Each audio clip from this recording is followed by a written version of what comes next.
नमस्कार. जय महाराष्ट्र मंडळींनो. महाराष्ट्राच्या राजकारणातून सर्वात मोठी बातमी समोर आली. उद्धव बाळासाहेब ठाकरे यांच्या शिवसेनेसाठी अतिशय महत्त्वाचा दिवस ठरला आहे. मुंबई मातोश्रीवर वेगाने घडामोडी घडत आहेत.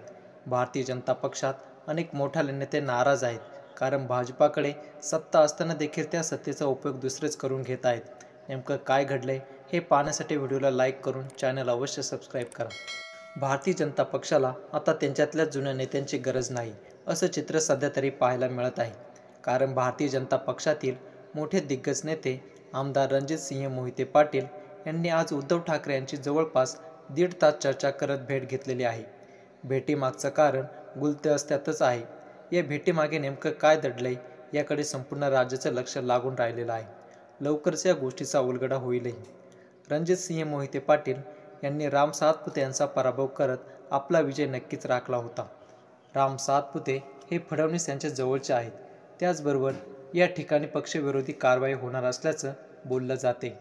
त्यापूर्वीच उद्धव ठाकरेंची रणजितसिंह पाटलांनी भेट घेत 1.5 तास या ठिकाणी चर्चा केलेली आहे. त्यामुळे आगामी काळामध्ये उद्धव ठाकरे यांच्या शिवसेनेमध्ये रणजितसिंह मोहिते पाटील आपल्या हजारो कार्यकर्त्यांसह व पदाधिकारी यांच्यासह पक्षप्रवेश करणार असल्याचं बोललं जाते. त्यामुळे येणाऱ्या स्थानिक स्वराज्य संस्थांच्या निवडणुकी अगोदर भाजपमध्ये नाराज असणारे नेते आमदार पुन्हा ठाकरेंकडे येणार असल्याचं राजकीय वर्तुळात बोललं जाते. या बातमीबद्दल तुम्हाला काय वाटते? रणजितसिंह पाटील हे ठाकरेंच्या शिवसेनेत नक्की येतील का? काय वाटते कमेंटमध्ये सांगा.